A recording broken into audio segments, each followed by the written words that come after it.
অধিকার পরিষদ যদি 2018 সালে কোটা সংস্কার আন্দোলনের মধ্য দিয়ে জন্ম লাভ না করত, তাহলে এই জুলাই গণঅভ্যুত্থান হতো না। সেখান থেকে আমরা যখন দেখেছি যে আসলে এই দেশের এই বাস্তবতায় রাজনৈতিকভাবে কোনো আন্দোলন গড়ে তোলা সম্ভব হবে না, এবং এই ফ্যাসিস্ট বা স্বৈরাচারী সরকারের পরিবর্তনে রাজনৈতিক আন্দোলন দিয়ে সেটি সম্ভব। জুলাই গণঅভ্যুত্থানের আসলে পটভূমিটা আসলে অ্যানালাইসিস করেন, তাহলে এটা এই অধিকার পরিষদকেই বড় একটা অংশের ক্রেডিট দিতে হবে। কারণ এই অধিকার পরিষদ যদি 2018 সালে কোটা সংস্কার আন্দোলনের মধ্য দিয়ে জন্ম লাভ না করত, তাহলে এই জুলাই গণঅভ্যুত্থান হতো না। বাংলাদেশে পরিবর্তন হতো, ধরেন সেটা অন্য সময় হতো, অন্য কারো নেতৃত্বে হতো, রাজনৈতিকভাবে কিংবা অন্য কোনোভাবে। 2018 সালে একটা ছাত্র আন্দোলন আমরা কিন্তু এই 2018 সালের 17ই ফেব্রুয়ারি থেকে 4 অক্টোবর পর্যন্ত ক্যারি করেছি। এই রকমের একটা ফ্যাসিস্ট কর্তৃত্ববাদী সরকারের সময় একটা ছাত্র আন্দোলনকে এইভাবে টেনে আনা, এটা খুব সহজ কাজ ছিল না। সে আন্দোলন করতে গিয়ে আমরা শারীরিকভাবে, মানসিকভাবে আমরা তো নিজেরা আঘাতপ্রাপ্ত হয়েছে, আমাদের পরিবারও কিন্তু নানানভাবে ক্ষতিগ্রস্ত হয়েছে, অনেককে কিন্তু এলাকাও ছাড়তে হয়েছে। ঢাকা বিশ্ববিদ্যালয়ে আমরা হলে থাকতে পারিনি, হল ছাড়তে হয়েছে। লাইব্রেরিতেও আমরা দেখা যায় পড়াশোনা করতে গিয়েছি, সেখানেও আমাদের সিট রাখা হয়নি।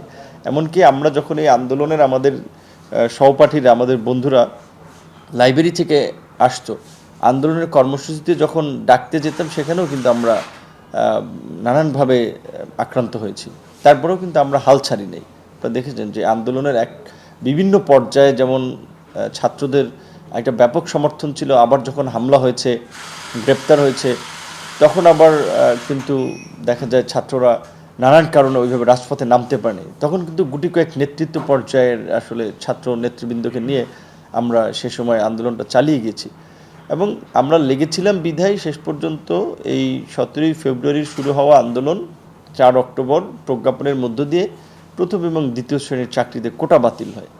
সেইখান থেকে আমরা ধীরে ধীরে আমরা এই যে যারা আন্দোলনটা করেছিলাম, কোটা সংস্কার আন্দোলন, মাঝখানে আবার কোটা সংস্কার আন্দোলন যখন কিছুটা স্তিমিত হয় হামলার কারণে, কিছু হামলায় আমরা হসপিটালে আহত, রাজশাহী বিশ্ববিদ্যালয়ের ছাত্র তরিকুলের কিন্তু মেরুদণ্ড ভেঙে গিয়েছিল। আমি নিজে প্রায় 1 মাস 30শে জুন থেকে 30শে জুলাই পর্যন্ত হসপিটাল ছিলাম, এবং হসপিটালে ছিলাম সেটা স্বাভাবিক একটা হসপিটালে না। আপনার নিশ্চয়ই মনে আছে, আনোয়ার খান মেডিকেল থেকে রাত্র 2:30টার সময় আমাকে ফোর্স লিভ দেওয়া হয়েছে। তারপরে আমরা উত্তরাতে মানে এই 10 দিনের মধ্যে 5টা হসপিটাল পরিবর্তন করা লাগছে। Uttara hope hospital, crescent hospital, high care, এইভাবে শেষ পর্যন্ত একটা আন্ডার কনস্ট্রাকশন বাড়িতে চিকিৎসা নেওয়া লাগছে, কারণ গোয়েন্দা সংস্থা তখন হসপিটালে রাখতেই দেয় না। তো এইভাবে কিন্তু আমরা আসলে একটা চরম ঝুঁকির মধ্যেও কিন্তু আন্দোলনটাকে ক্যারি করে নিয়ে গেছিলাম, কারণ আমাদের মনের মধ্যে এই চেতনাটা ছিল যে ছাত্র সমাজ আজকে দীর্ঘদিন পরে এরকম একটি আন্দোলনে যদি ব্যর্থ হয়, তাহলে বাংলাদেশের ইতিহাসে একটা কালো অধ্যায় রচিত হবে, এবং ভবিষ্যতে কোনো ছাত্র যুবক তরুণরা সাহস করে আর কোনো প্রতিবাদে সামিল হবে না। কাজে আন্দোলনে আমাদেরকে জয়লাভ করতে হবে, সফল হতে হবে, এবং আমরা আন্দোলনে সফল হওয়ার পরেই কিন্তু আমরা ছাত্র সংসদ নিয়ে চিন্তা করেছি, এবং শেষ পর্যন্ত 2019 সালে এই ছাত্র সংসদ নির্বাচন হয়, যার মধ্যে দিয়ে এই বাংলাদেশ সাধারণ ছাত্র অধিকার সংরক্ষণ পরিষদ, যেটা কোটা সংস্কার আন্দোলনের মধ্যে দিয়ে গড়ে ওঠা সংগঠন, সেটার নামটা একটু বড়, এই জন্য সংক্ষেপ করে ছাত্র অধিকার পরিষদ।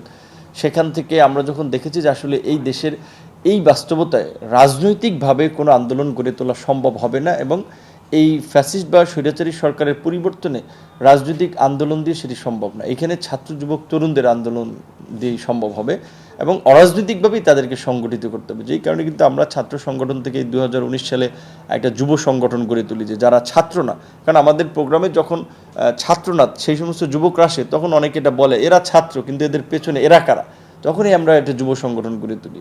তারপরে শ্রমিকরা যখন আমাদের এই কার্যক্রমকে অ্যাপ্রিসিয়েট করে, দেশের বাইরে অনেক প্রবাসী, তখন তাদের নিয়ে আমরা একটা প্রবাসী অধিকার পরিষদ, শ্রমিক অধিকার পরিষদ, এইভাবে একটা পেশাজীবীদের গ্রুপ, আপনার যারা আগে জাতীয় পার্টির সাথে ছিল, অনেকে বিএনপির সাথে ছিল, অনেকে জামাতের সাথে ছিল, তারা আমাদেরকে বলেছে যে তারা আমাদেরকে এই হামলায় আক্রান্ত হলে চিকিৎসা সহায়তা দিতে চায়, আইনি সহায়তা দিতে চায়। তাদের নিয়ে একটা পেশাজীবী অধিকার পরিষদ গঠন করে ফেলি, এবং যখন এই কার্যক্রমগুলো আমরা চালাই, তখন রাজনৈতিকভাবে অনেক সচেতন মানুষ আমাদেরকে বলেছে যে আমাদের উচিত যে তরুণদের নিয়ে একটা রাজনৈতিক প্ল্যাটফর্ম গঠন করা, কারণ এই বিদ্যমান রাজনৈতিক দলগুলো এই ফ্যাসিস্ট বা স্বৈরাচারী সরকারের পতন ঘটাতে পারছে না, তাদের মধ্যে সমন্বয় হচ্ছে না।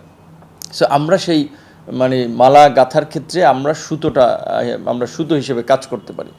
সেই জায়গা থেকে কিন্তু আমরা 2021 সালে বাংলাদেশের স্বাধীনতার সুবর্ণ জয়ন্তীতে, সে সময় অত্যন্ত প্রতিকূল সময় ছিল, আমরা এই গণ অধিকার পরিষদ নামক দল আনুষ্ঠানিকভাবে ঘোষণা করি এবং সেই ঘোষণার 1 মাস আগেও এই যে ভারতের আপনার সাম্প্রদায়িক বিশেষ করে অপশক্তির পৃষ্ঠপোষক বিজেপি আরএসএসের আপনার মোদি যখন বাংলাদেশে আসে, সেটি নিয়ে আমরা সে সময় প্রতিবাদ করি, যার ফলে আমাদের কিন্তু 64 জন ছাত্রকে সে সময় গ্রেপ্তার করা হয়, অনেককে টর্চার করা হয়, এমনকি স্মৃতিসৌধে ফুল দিতে গিয়েও আমাদের অনেক ছাত্র নেতৃবৃন্দ সে সময় র্যাবের দ্বারা আসলে অপহৃত হয়েছিল।